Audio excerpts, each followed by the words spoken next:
Father, you couldn't be more right. Sitting there reflecting, and even before I start, looking at this gathering of mass, of coaches' friends, how much this would mean to him, and how much this does mean to him looking down. Coach, such a special place to coach was Bellarmine Chapel. And because of the size, obviously, of this service, we couldn't have it at Bellarmine. But in my mind, this couldn't worked out any better. This building meant so much to Coach. This institution meant so much to Coach. And to have these curtains open, overlooking this beautiful arena and this beautiful floor would mean so much to him.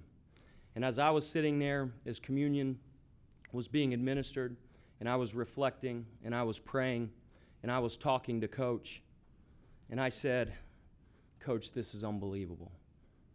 You would be so proud of today.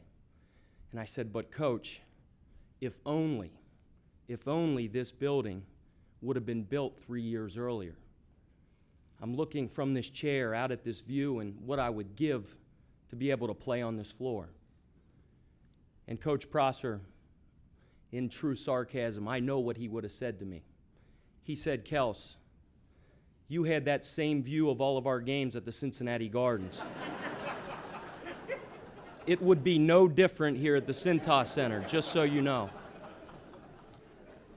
But to see former players sitting in front of me, guys I idolized, Steve Gentry, my goodness, Byron Larkin, I idolized you. Went to basketball camp and I dreamed of wearing the blue and wearing the X and how much it meant to me, and Coach knew that.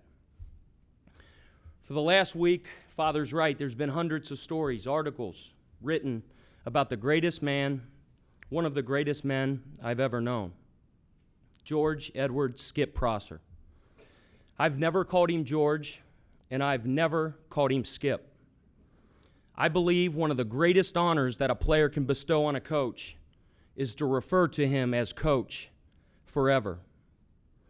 On Tuesday, Coach's two best friends, Wake assistant Dino Gaudio, Penn State head coach Ed DeChellis, along with former player Chris Paul, Wake Forest athletic director Ron Wellman, Wake president Nathan Hatch, eulogized Coach Prosser in one of the most emotional and touching tributes I've ever heard. They talked at length about the class, the dignity, and the integrity with which he lived as a father to Scott and Mark, husband to his beloved Nancy, son to Grandma Joe, mentor and coach. Father was right also. The published articles, tributes, eulogies that many of you have heard and read have been done so in such an eloquent manner, and I could only hope and dream that I could do it in such a way. But I tell you this morning, ladies and gentlemen, that everything you've heard and everything you've read about this extraordinary man is so true, and then some.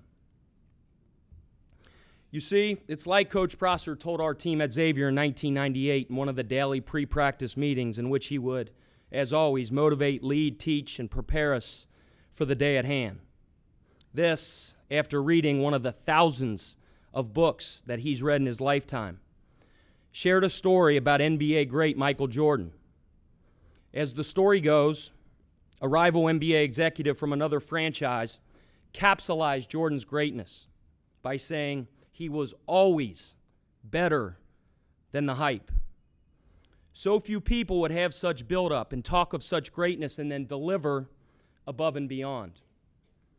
No matter how great the tribute, how powerful a story, you can mark my words. Skip Prosser, the man, was also better than the hype. All of us he has ever touched have a little bit of Coach in us. His legacy will live through us. He will never be out of our minds. He will always be in our hearts. As former players of Coach Prosser know, he was a man of a million one-liners.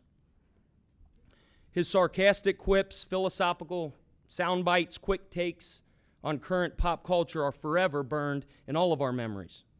They were almost always meant to teach, which is what he was called to this earth to do. And boy, did he ever do it well.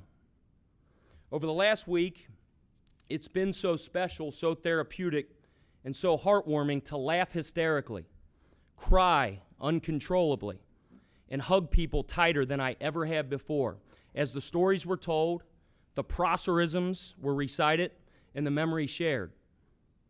For example, during a practice at Xavier in which I was being my normal pain-in-the-neck self, Coach Prosser, instead of berating me for risking injury to our starters one day prior to the biggest game of the year, would walk up to me quietly, grab my shoulder, and say, "Kels, if your game's illegal, you got no game."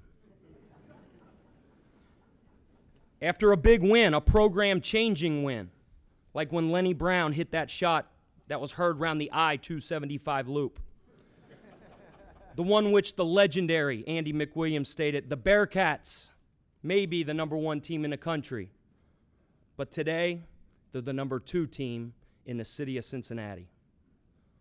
He would simply state quietly, gather his staff, and say, "Boys, this is a feather in the cap game here. If you can't be on time, be early.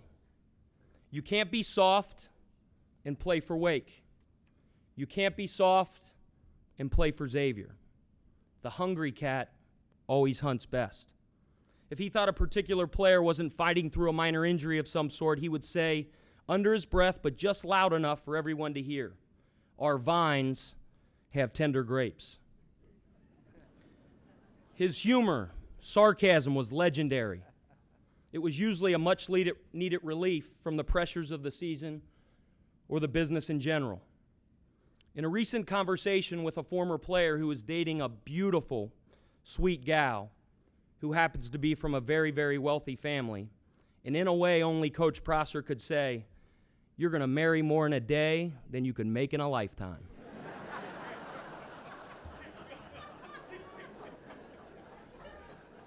I've been with Coach Prosser for 10 years as a player and coach. Quickly, I learned that the one word that means more to him than anything is family. His sons, Scott and Mark, were his pride and joy. Scotty was his hero. He would tell us before big games to play for that important person in your life that inspires you. He would tell us, as we kneeled in prayer, his voice cracked with emotion, that person for him was Scott. He was the toughest person he ever met. Mark, as you can tell by looking at him, is a chip off the old block. His looks, mannerisms, quick wit, charm, and talent are his dad in so many ways. Mark, as most of you know, is an assistant coach at Bucknell University, and I'm telling you, is a rising superstar in our business. As the Bison became one of the greatest college basketball stories over the last several years, with Mark as a major factor, Coach Prosser absolutely beamed with pride. Coach told me that they had grown closer than ever over the last couple years. Coach loved those recruiting trips where his Duke would be in attendance so they could share dinner and spend time. He lived for those moments. Then there's his Nancy. How he adored his Nance. Dino told the story the other day. In November of last year, Skip planned a surprise 50th birthday party for her. And in my 10 years with Coach, I've never, ever seen him cry. And in a touching toast to her in front of a packed house, Skip broke down in tears. It was a side of Coach that I had never seen. And I will carry that moment with me forever. She is such an amazing person, and she was Coach Prosser's everything. Grandma Joe, he called you his saint on earth. You're an amazing woman, and you raised a son that the world adored. Thank you for giving us the gift of Skip. The apple didn't fall too far from the tree. Our staff will tell you Grandma Joe, like Coach, was also a hoop junkie. We'd be in the conference room preparing for Duke, and cell phone calls would come in to the assistants, and we'd look, it would be our mother or our wives, and we'd hit ignore quickly down in our bags. Coach would get a call from Grandma Joe. We knew it was her right away Because Coach would have the phone to his ear and he'd say, "Yeah, Ma. Yeah, Ma. I know, Ma. Ma, I told him. Yeah, Ma." And then he'd put the phone in the air and he said, "Grandma Joe wants to know who's watching Reddick."